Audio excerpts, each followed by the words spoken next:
With just a few days to go until the 2022 NBA draft, it's time to take a look at who I think the Orlando Magic will pick at number 1. And that is none other than Jabari Smith. This is Floor and Ceiling. Let's break him down.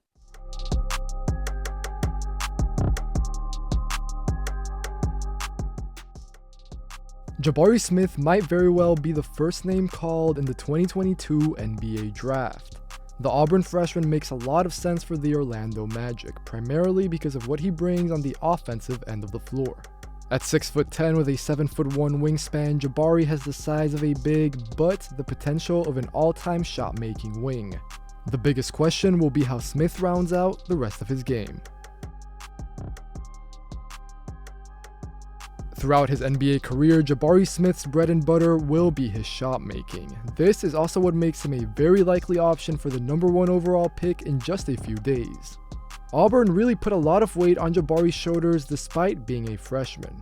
Smith's usage rate was very high, so he was not as efficient as Chet Holmgren, his competition for the first pick this draft, but their shot diets and roles were totally different.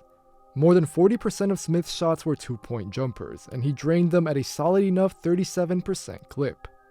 But since we have the context for the role, what matters most for Smith are the flashes. As we'll see, Jabari operates in a lot of one-on-one situations. Auburn did a great job putting Smith in places where he could create his own shot within a few dribbles and drain it. He has an extremely high release point that is very hard to stop or block. When Jabari goes off one dribble and into his pull-up, there's not much the defense can do. Smith does not create much separation at this moment, but it does not matter really. He is lethal around the free throw line and elbows.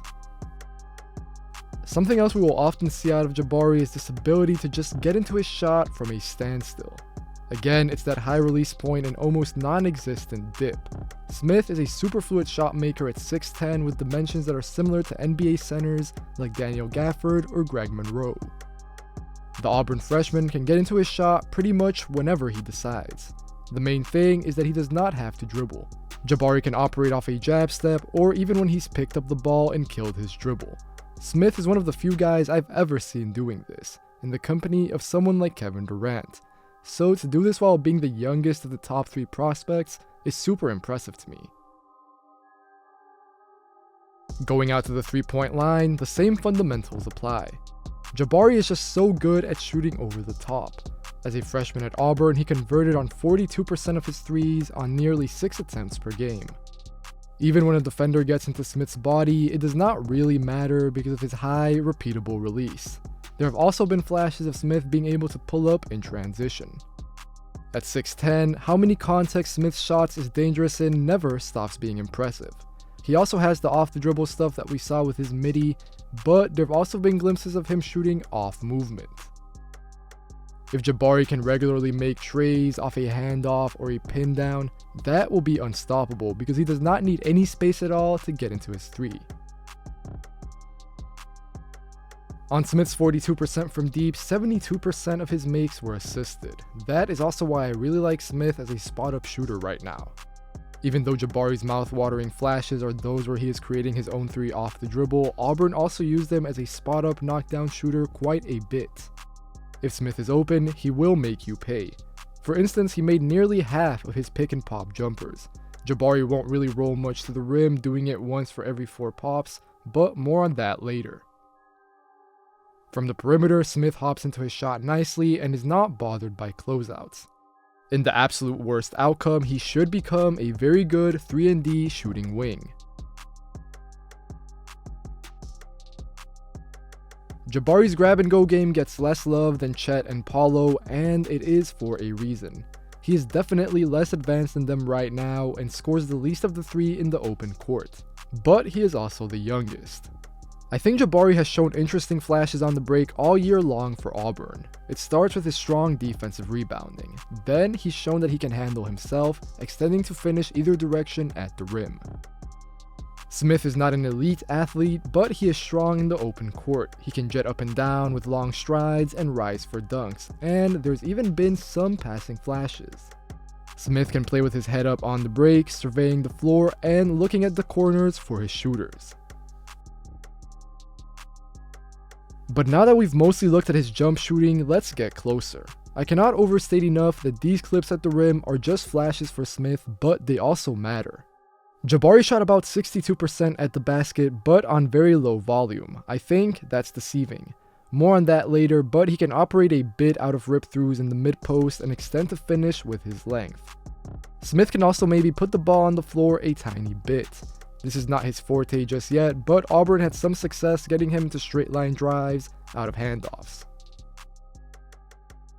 Very quickly, I normally would not highlight this, but I think Smith's craft drawing free throws is worth mentioning.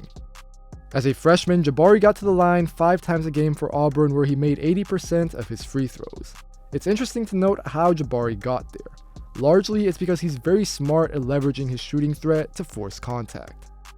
Since Smith can get into his shot at any time, opponents get very close to him and Jabari exploits this to his advantage.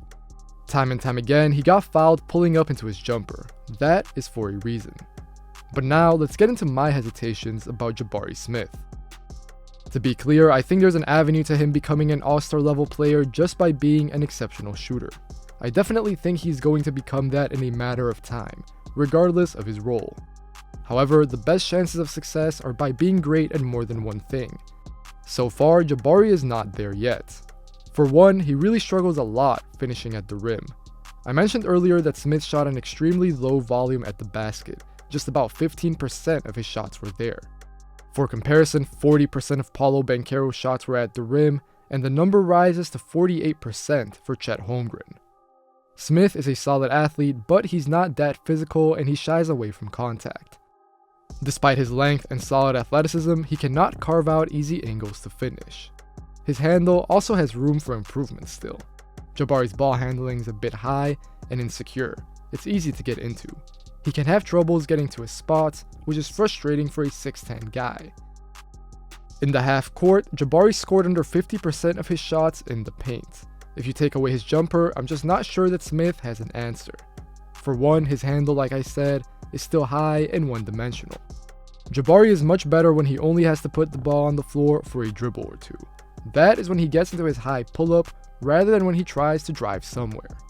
In general, Jabari is just very reliant on his shot, and this can have its downsides. When defenses take away his jumper, then Smith lacks counters, be it to get to the rim instead of into the pull-up, or just finding a way to open up room and looks for his teammates. Sometimes it still feels like Jabari can be playing his own game within the game, but again, he just turned 19 this May. A guy in the NBA who's very shot reliant but has found great success is Chris Middleton. However, Jabari is a better athlete and he's bigger, which goes a long way. In terms of passing, I'm confident in saying that Smith is the worst passer of the top 3. Him, Paulo, and Chet. Smith struggles to create advantages despite his gravity as a shooter, and sometimes he just makes bad reads. The good news here is that Smith really is not turnover heavy in any way, but he's just also not a facilitator for the most part. At Auburn, Jabari had 68 assists to 63 turnovers, which sounds about right. For now, Smith can miss time reads, force them into pockets that are not there, and be careless with the ball. I want to see Smith get to the point where he understands how to draw attention and then find the open man or gap in the defense. For now, Jabari has been alright making reads and set plays and things of that nature. I think he has the potential to be a solid passer. The SEC Freshman of the Year makes no reads that are out of this world, but he's mostly a safe passer. I do want to see him get to that next level though, where he uses his shooting gravitas to then manipulate defenses. Offensively, I think it's also fair to have some concerns about Jabari's shot diet. To be clear, I don't have any huge worries. I think he's going to develop into an elite shooter, and he showed as much potential at Auburn. But I completely understand the apprehension about his inability to create separation, for example. This is something that frustrates me too. Jabari is at his best sometimes operating out of no dribbles at all, but that can also be a serious limitation. Jabari remains uncomfortable getting to his spots or even linking moves off the dribble together to create something off the bounce. Even though he can shoot over just about anyone, this does not mean that these out of rhythm, standstill twos are easy. This is a hard shot diet and Jabari is pretty reliant on it. This season, 41% of his shots were 2-point jumpers. That's nearly 200 attempts.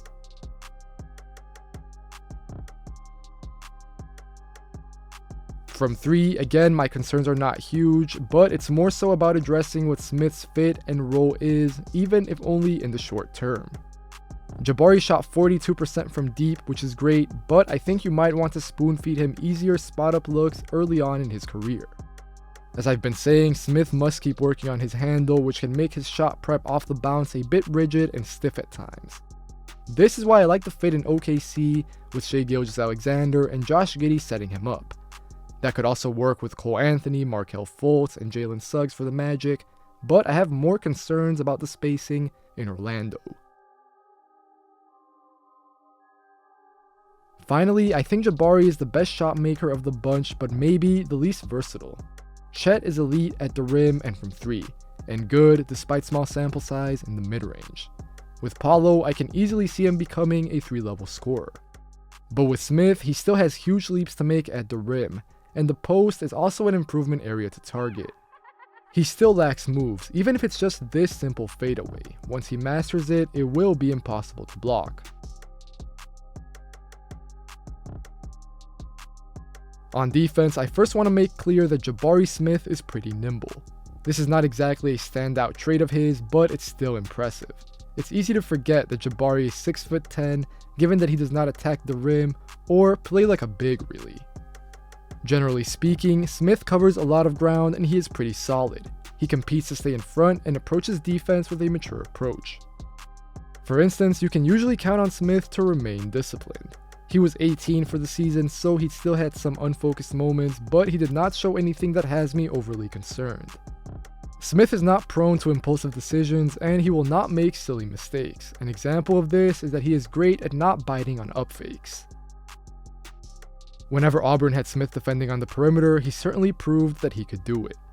I don't think he's a big-time switchy defender in the NBA, but I think you want him to be great on 3s, good on 4s, and ideally solid as a 5 on rare occasions in small lineups. Because certainly so far, Smith has shown flashes of being able to guard in space and get stops for his team. A niche thing that I want to touch on very quickly is how Jabari closes out. He is very disciplined doing this, especially for someone who was 18, like I said, through his freshman season. Smith closes out under control, with high hands, and can run his man off the 3-point line. I think Smith's ability closing out speaks well to his athleticism, body control, and generally just his mature approach despite his young age. Closer to the rim, again, it is easy to forget just how big Jabari is. Like I said earlier, Smith has the dimensions of guys who play the center position in the NBA. His father, Jabari Smith Sr., was a 6'11" big who briefly played for the Kings, Sixers, and Nets in the early 2000s. The younger Jabari Smith averaged a block per game. He was not as fearsome as Chet Holmgren defending the basket, but he was better than Paolo Banchero. And really, he projects much better than his Duke counterpart on defense. Should his development go well, Smith has all the potential to turn into a legitimate two-way tool. His athleticism is not otherworldly, but it's functional enough for him to stay with drives on the perimeter at times, and then also get blocks at the basket. Like we're seeing here, Jabari is a solid help defender who can put his 7-foot wingspan to use. Right now, his rim protection is still inconsistent though. His timing still does not come very naturally to him. Smith is not always entirely sure how to stay in the play, despite usually playing with good effort. And from time to time, Jabari shows his young age. But that's not really a negative, it's just to be expected from a prospect this young and this early in his career. I think there could be some correlation between Smith's finishing inside and his defending at the rim. He can also lack physicality there at times. If you get into Smith's body, you can still dislodge Jabari and render his wingspan useless. But overall, he projects as a multi-positional defender at 6'10", with solid athleticism, good length, and a fairly safe upside. Starting on offense, well, to be honest, I really think that Jabari Smith's ceiling is higher than is being projected. Now, I think everyone agrees that he can be an elite shooter, and so far at Auburn, I thought he showed as much. Like I said in the video, maybe the volume was a little high. He definitely had a super high usage rate for a freshman. But I really think that speaks more so about Jabari's talent, really, than anything else. In the short term, I think he's going to be a very good knockdown spot-up shooter. Like I said in the video, I like the fit with OKC, but I do expect Orlando to prioritize selecting Jabari at 1. He could solve a lot of their shooting woes. I think that he fits nicely in their front court or on their wing. And I do think that the Magic, should they pick Jabari Smith, they will be drafting a future All-Star. But the reason why I say that his ceiling is really not as low as it might seem is that, sure, if nothing really pans out, then I think, like I said in the video, you've got a 6'10" Chris Middleton. Chris Middleton is an all-star, an elite shooter, a competitive defender, not the best athlete clearly, as we know, and he is very reliant on his shooting just like Jabari is right now. But again, Jabari is a better athlete. He's bigger, which counts for a lot in the NBA, and I think he's going to be an elite shooter. So if you do that, if you're pretty much guaranteeing yourself that you have an all-star player or maybe in the tier right below that, I don't see how that could ever really be a bad pick. On defense, I also really like Jabari Smith. I think that much like his offense, I think he's being a little underrated and a little underappreciated on this end. Now, does he do anything, stellarly?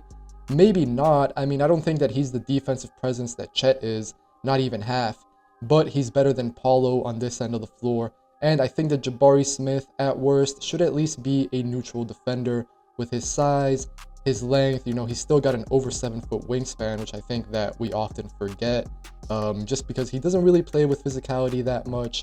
Just 15% of his shots were at the rim. So it's tough to forget that that's a factor, but on defense, it definitely is. And if development goes well, then I really think that Jabari is a guy who you should be able to switch 2 through 5. You don't want him on 5s full time or anything like that, but I could see a world out there where he does play the small ball center. Like always, if you enjoyed the video, make sure to leave a like. Make sure to leave a comment, tell me what you think of Jabari Smith, whether you think Orlando should pick him at 1. And if you enjoyed the video, if you enjoy the channel, if you want to see more content like this, make sure to subscribe. Take care, and I'll see you guys next time.